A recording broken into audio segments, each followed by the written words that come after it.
Hello, everyone, and welcome back to our daily motivation session. I am John. And I am Anne. Welcome to our warm, quiet space to learn English and talk about everyday life. Thank you so much for spending your time listening to this program today. We know you have many choices, and we're just very grateful you are here. We really are. Before we go any further, I have a quick question for you. Do you often stay awake at night because your mind simply will not stop thinking? That is a great question. Please pause the audio right now and tell me your answer in the comments. I really want to know how many of you experience this. It is such an important question to answer, honestly. You know, today our mission is to understand exactly why the mind gets so incredibly loud at night. Right. We are going to explore the real reasons behind this nighttime noise, learn some useful English vocabulary to describe these feelings clearly, and, well, discover practical ways to finally calm your thoughts so you can rest. Absolutely. We want to give you real tools, not just empty advice. So let us start with the core problem. Okay, let us get into it. Why does the brain choose the exact moment we want to sleep to become the loudest? I mean, it feels almost like a bad joke. It really does feel that way. You wait all day to sleep, and the moment your head hits the pillow, your brain decides it is time to work. I know we have a story that perfectly shows this experience. We do, yes. Let us look at a person named Sarah. So Sarah is a normal adult with a very busy job. Just a standard busy life. Exactly. Her typical Tuesday involves waking up early, rushing to catch the train, answering dozens of emails, and attending meetings. That sounds exhausting. It is. Throughout the day, her senses are constantly processing information. And because her day is so packed with activity, by the time nighttime finally arrives, she is completely exhausted. Oh, she is totally drained. So she gets into her comfortable bed, turns off all the lights in her bedroom, and closes her eyes. She expects to fall asleep in just a few minutes, right? That is exactly what she expects, but instead of resting, her brain suddenly turns on like a loud radio. Yeah, it starts bringing up the worst possible topics. It does not bring up relaxing thoughts about the beach. Of course not. What does her brain do instead? Instead, it reminds her of a highly embarrassing thing she said to a manager. Oh, wow. And the worst part is, the brain rarely picks a mistake from yesterday. Right. It brings up an awkward job interview from 6 full years ago. A memory that does not matter anymore, but suddenly feels incredibly urgent. Yes, exactly. And after the embarrassing memory, her brain decides to create a sudden emergency list of boring life tasks. Like what kind of tasks? It starts asking her questions. Did you remember to renew your passport? What about that email from 3 weeks ago? Oh, that is so stressful. Did you pay the electricity bill? Did you buy milk for breakfast tomorrow? That experience is just deeply frustrating.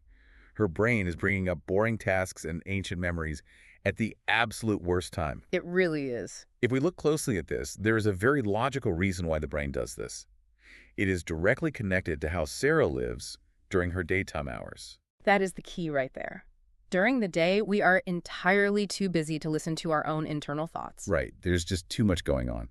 Think about Sarah's environment. There is the loud noise of street traffic. Cars, buses, everywhere. Yes. There is the constant pressure of work tasks. There are text messages lighting up her phone every 20 minutes. It never stops. There are conversations with friends, background music, and just endless small distractions. So the brain is busy with all of that. Right. The brain is processing all this external noise, but it never gets a quiet moment to process internal information. That makes perfect sense. The daytime is simply too noisy for the brain to sort through its own filing system. Exactly. This reminds me of an analogy. Imagine the human brain as a very busy corporate office during the day. Okay, a busy office. In this busy office, the telephones are ringing nonstop. People are talking loudly across the room. Lots of chaos. Right. New mail and important letters are arriving every single minute. And because everyone in this office is rushing to handle the phone calls and the urgent meetings, well, they do not have time to open the mail. Right. They just push all the unopened letters to the corner of the desk. They tell themselves they will look at it later. And then nighttime arrives. Yes. All the workers go home. The office becomes completely silent. The doors are locked. The lights are low. It is finally peaceful. And the brain looks at the desk, sees a massive mountain of unopened mail from the whole day, and decides, well, it is finally quiet. Let us open all these letters right now. That is such a great way to picture it. And those unopened letters are the random worries, the forgotten tasks, and the unprocessed memories. Exactly. When the bedroom is dark and quiet, the thoughts finally have the open space to speak. The brain finally has the room to itself. But opening all those letters at once must feel terrible. It does. Unfortunately, opening all this heavy mail at once creates a very intense physical and mental reaction. Right. That heavy, nervous feeling you get in your chest when this happens, that is what we call anxiety. Anxiety. Let us dive into that vocabulary word. It is a very common word in modern English, but it is important to understand what it truly feels like. It really is. Anxiety is a noun. It describes a heavy, worried, or nervous feeling. So it is not just a thought. No, it is not just in your mind, it is in your body, too. When you experience anxiety, you often feel like something bad is going to happen, even if you are perfectly safe in your bed. Yeah, that physical reaction. Your chest might feel tight, your breathing might become shallow, and your stomach might feel uncomfortable. It is almost as if your body thinks there's a physical danger, like a wild animal in the room, but the only danger is your own thoughts. That is exactly what it feels like. At night, when the brain brings up all those old memories and urgent tasks, that anxiety can become so loud that it completely blocks your ability to sleep. That is the physical reality of the situation. However, there is a very important fact about nighttime anxiety that we need to share. What is that? Sarah is not the only person who goes through this. Millions of people experience this exact same office mailroom effect every single night. Millions of people. Yes, you are definitely not alone. And, knowing that this is a shared human experience is incredibly reassuring. Reassuring. That is our second vocabulary word for today's session. It is a powerful concept. Reassuring is an adjective. It means making someone feel less worried or less afraid. Giving them comfort. Right. If a piece of information is reassuring, it gives you comfort. It brings you a sense of peace and takes away your fear. If a listener is lying in bed, worrying about an old email and feeling their chest get tight with anxiety, they might start to panic. They might think their brain is broken. Exactly. But realizing that thousands of other normal, healthy people are doing the exact same thing in their own beds is deeply reassuring. It changes your perspective completely. It is reassuring to understand that your mind is completely normal. It is just doing its job. Right. It is just doing what normal minds do when they finally get a quiet moment after a noisy day. When you know this, you can stop being angry at yourself. That is so important. You do not need to blame yourself for having thoughts. Removing that self-blame is a huge step toward finding rest. Now that we understand the natural reason why the brain gets loud, we have to look at modern habits. Yes, our daily habits. There is a specific daily habit that makes this natural problem significantly worse. We need to talk about using phones in bed. The smartphone. It is the last thing many people look at before they sleep, and the first thing they look at when they wake up. I want to challenge the common advice here for a moment. Okay, let us hear it. We constantly hear that phones are terrible for sleep. But what if watching a short, funny video actually helps a person transition away from work stress? That is a fair question. After a long, frustrating day at the office, lying in bed and watching a 10-second video of a dog learning it to jump might be the only thing that makes me smile. Is the phone itself truly the enemy in every situation? That is a very valid point to bring up. The simple act of watching a funny dog video is not inherently dangerous. Right. The core issue is not the glass and metal machine in your hand. The real danger is the specific feeling you are feeding your mind in the minutes right before you try to sleep. Let us break down what you mean by the feeling we feed our minds. Think about the biological message you send to your brain when you look at a glowing screen in a dark room. The bright light. Exactly. The bright, artificial light, especially the blue light, tricks your brain into thinking the sun is still shining. Oh, wow. And the fast, sudden movements of the videos, the loud sounds, and the endless swiping to the next picture, all of these elements send a powerful signal to your nervous system. What does that signal say? They scream, "Stay awake, more information is coming, the day is not over yet." So the body is lying down, physically ready to rest, but the brain is being told to stay highly active. Yes, exactly. Your mind is still out there in the busy world, reading the news, watching people argue, and comparing your life to other people's lives on the internet. Yes. Your brain cannot tell the difference between real-world danger and a stressful news article on your screen. That makes a lot of sense. And this brings us to a very relevant modern vocabulary word: doom scrolling. Doom scrolling. That word paints a very clear picture. Let us explain what it means. Doom scrolling is a modern noun, though it is often used as a verb when we say, "I am doom scrolling." Right. Doom refers to something terrible, dark, or disastrous. Scrolling is the physical action you take when you move your finger up and down on a touchscreen to see more content. They're combining the memes. Therefore, doom scrolling is the act of endlessly moving through negative, scary, or stressful content on your phone, even when you know it is making you feel bad. We see this happen so often. A person will open their phone at night just to do a quick check of the daily news. Just 1 minute, they say. Right. They plan to spend 1 minute on the screen. But the news is full of conflicts, economic problems, and disasters. And the brain gets hooked. The brain gets hooked on this potential danger, and suddenly 45 minutes have passed. The brain gets hooked because it is trying to protect you. Evolution taught our brains to pay close attention to danger. It is a survival instinct. Yes. So when you doom scroll, you are directly feeding your brain a menu of global problems exactly when it is supposed to be shutting down. That sounds like a terrible combination. It is.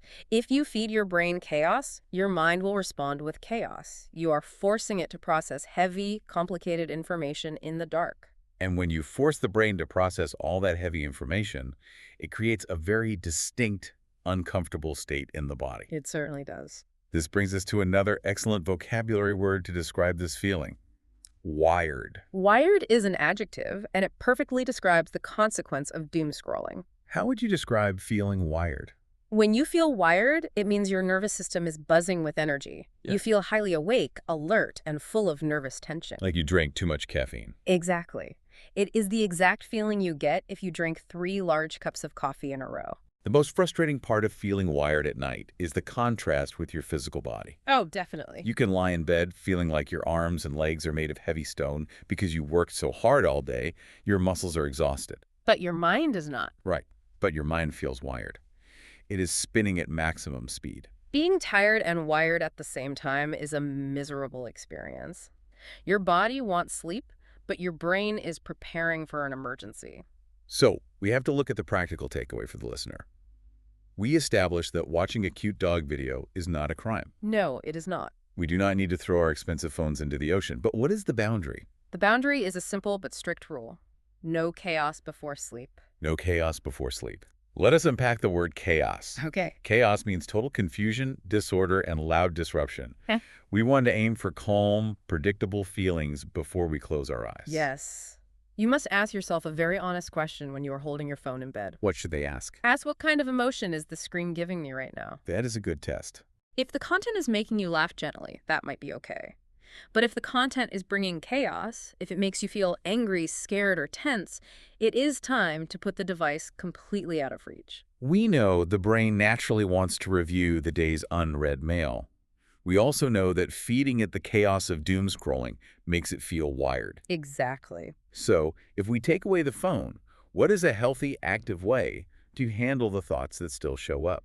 How do we fix the internal noise? That is the big question. I believe it is time for our second story to illustrate a solution. It is the perfect time. Please walk us through the next story. Let us talk about a man named David. David is lying in his bed. His bedroom is dark and quiet.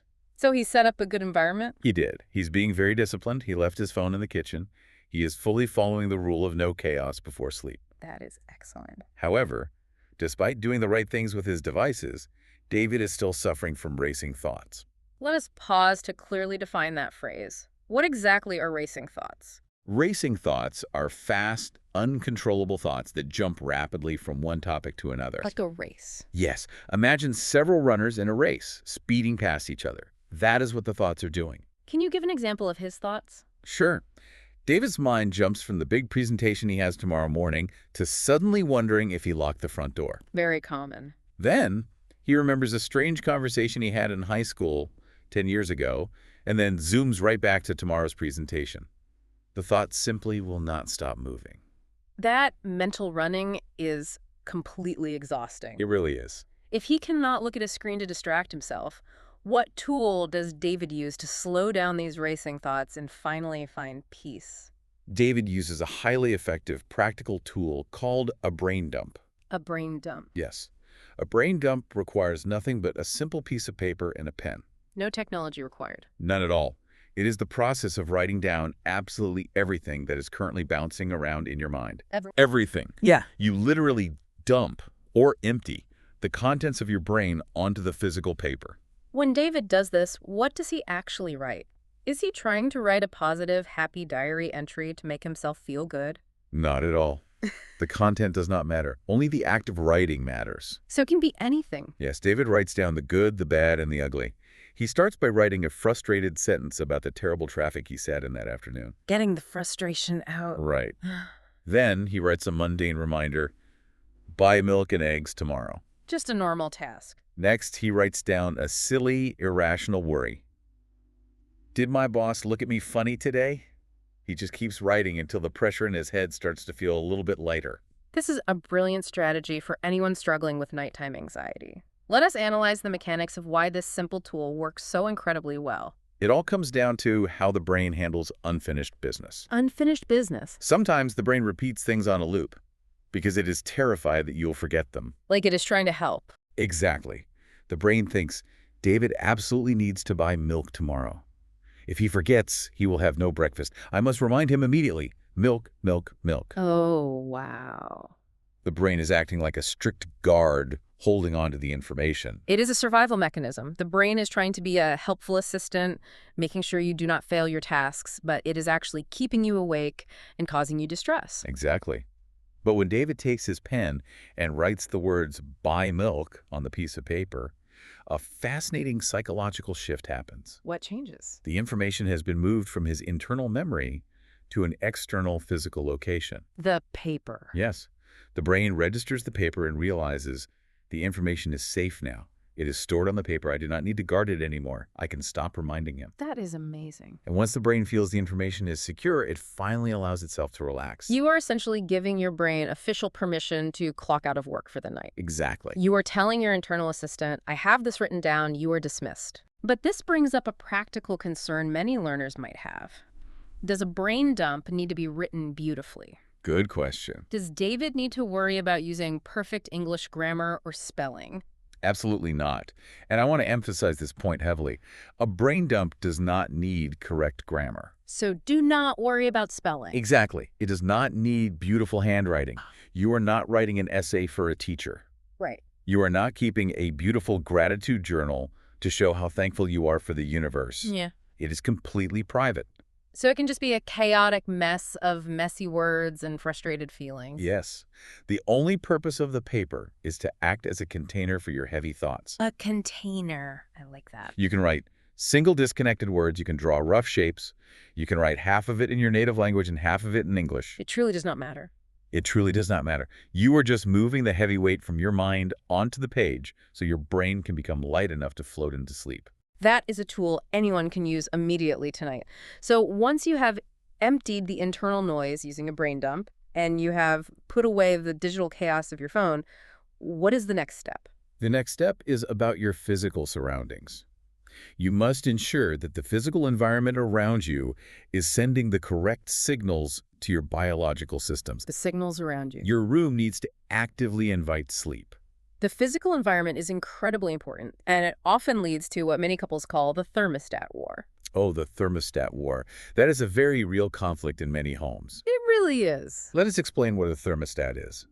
It is the small machine, usually on the wall, that controls the central temperature of the room or house. It tells the heater or the air conditioner when to turn on. Right. And the war refers to the constant, funny argument between two people who shared a bed about what the perfect temperature should be. It is a battle fought every night. Some people absolutely require a cool room. Yes, they needed it cold. Their biology dictates that if the room is even a tiny bit warm, their brain will stay active. Right. If they feel themselves sweating even slightly under the blanket, their nervous system refuses to relax. They need the air to feel crisp. But the other side of the war is entirely different. Some people need a warm, cozy room. The ones who are always cold. Right. If the air is cool, they will lie in bed staring at the ceiling because all they can think about is how cold their feet are. Oh, that is the worst. They cannot possibly fall asleep if their toes feel like blocks of ice. The lesson we want to take from the thermostat war is not about proving who is scientifically right or wrong. No, it is personal. The lesson is about deep self-awareness. You must listen to what your specific body requires. You have to know yourself. You need to discover the exact temperature that makes your unique physical form feel completely comfortable and ready to shut down. And temperature is just one environmental factor. We also need to talk about the power of darkness.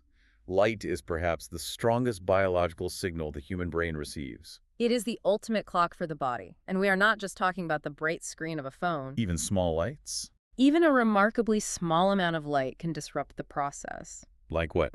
Think about the tiny, glowing red or blue light that comes from a phone charger plugged into the wall, or the light from an internet router in the corner of the room. That tiny dot of light might seem harmless, but it is enough to keep the brain alert. Alert! Let us explain the word alert in this context. Please do. Alert is an adjective. It means being wide awake, watchful, and highly quick to notice potential danger. Always watching. Imagine a small animal in a dark forest. If it hears a branch break, it immediately becomes alert. Its ears go up, its eyes widen. Exactly. At night, in your bed, being alert is the enemy of sleep. Definitely. A small artificial light in the dark tricks the brain into thinking. Keep your eyes open. The sun might be coming up soon. Stay aware of your surroundings. To combat this, you can put a small piece of dark tape over those tiny charger lights. That is a great tip. You can use dark, heavy curtains on your windows to block out the street lamps. The goal is to remove anything that forces your brain to stay alert. Ultimately, balancing the temperature and removing the light serves one major purpose. What is the main goal here? The goal is to create an environment that makes your body feel a very specific, deeply comforting way. We want your physical body to feel safe enough to rest. Safe enough to rest. That phrase carries so much meaning. It really does. It means there are no bright lights confusing your biological clock. There are no freezing cold feet distracting your nerves. Right. There is no digital chaos coming from a doom-scrolling session. And there are no racing thoughts terrifying you because you put them all on the brain dump paper. You have created genuine safety. We have discussed several very practical, everyday tools in this session. The brain dump, the boundary with the phone, the management of temperature and light. These are great tools. But to be truly helpful to you, we need to have a moment of honest talk about when these tools are not enough. Yes, we do. We need to talk about professional help. I completely agree. We always want to be very transparent and realistic with you. Sometimes a loud mind and racing thoughts are simply the result of a busy Tuesday at the office. Just normal stress. But sometimes racing thoughts are a symptom of something much heavier. Like what? They can be connected to deep, persistent stress, trauma, or a clinical anxiety disorder that has been building up inside you for months or even years. That is a vital distinction. Breathing exercises, dark curtains, and brain dumps are wonderful, effective tools for managing standard daily stress. Yes, they are. But they are just tools. They are not magic spells, and they do not cure deep emotional pain or chronic clinical fear. If you are listening to this and you are losing hours of sleep every single night for weeks, if you are feeling constantly scared in the dark, if your exhaustion is making it impossible to do your job or enjoy your life during the day, we want to deliver a very clear message. A very clear message. There is absolutely no shame in speaking to a professional therapist or a medical doctor. There is zero shame. A professional therapist is highly trained to help you unpack the heavy, complicated mail in your brain safely. They know how to help. Asking a doctor for help is not a sign that you have failed. It is a sign that you are strong enough to take care of yourself. Well said.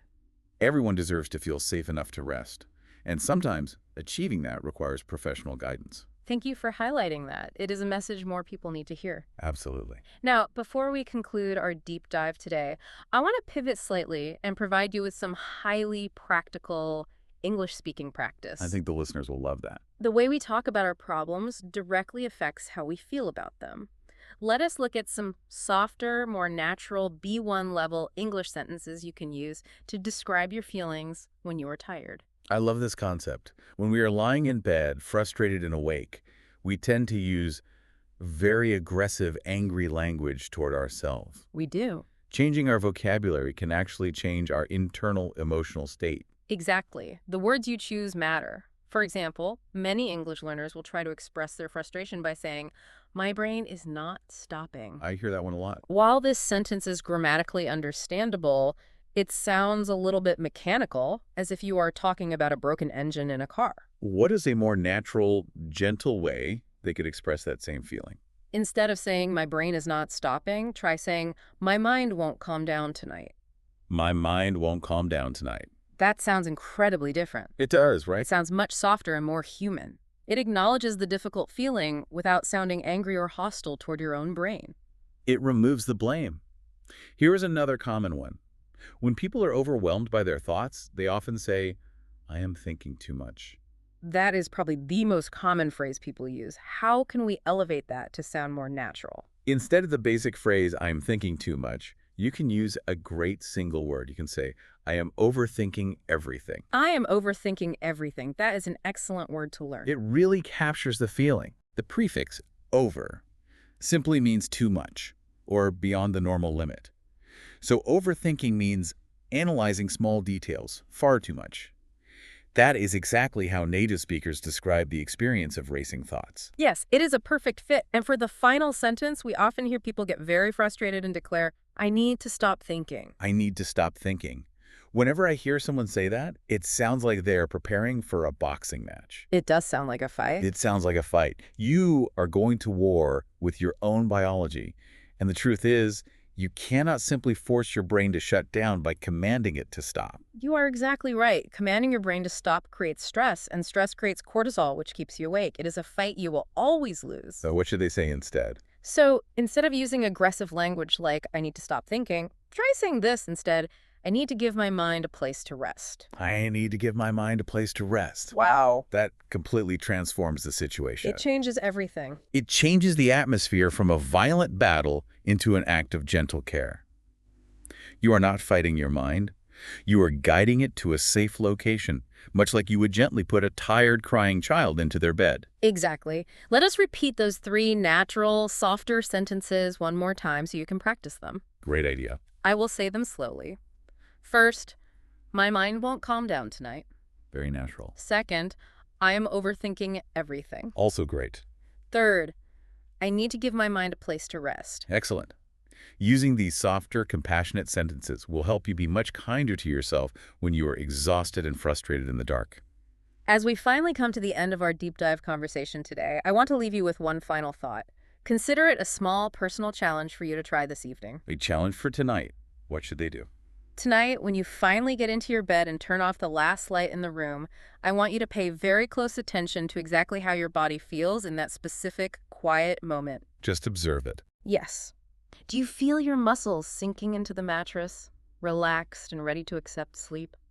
Or do you feel your shoulders rising, your jaw tightening, and your breathing getting shallow, as if you are preparing to fight a difficult battle with your own thoughts? That is a fascinating thing to observe. Because we have struggled with sleep for so long, many of us probably prepare for a fight every single night without even realizing we are doing it. We tense up the moment the lights go out. We do. Yes, it becomes an unconscious habit. My challenge to you is to simply notice this physical feeling. If you realize your body is tense, do not be angry at yourself. Just notice it. Do not judge the feeling. Just observe it. Tell yourself, look at that. I am tightening my shoulders. I am preparing for a fight. And then what? Simply noticing that tension without judgment, without anger, and without panic is the very first vital step to letting it go and finding real peace. That is a truly beautiful and provocative thought to end our session on. Just notice the feeling. Do not fight it, acknowledge it, and then give your mind a place to rest. It is a great way to start winding down. I hope that your answer to the very first question we asked at the beginning of the program is now a little bit different. I hope you feel far more prepared to handle those late-night thoughts using kindness, better vocabulary, and practical tools. We truly hope that applying these concepts, like trying the brain dump and strictly following the rule of no chaos before sleep, will bring you a much quieter, more peaceful night. If you learned something new today, please like this video and subscribe for more English practice. See you in the next video.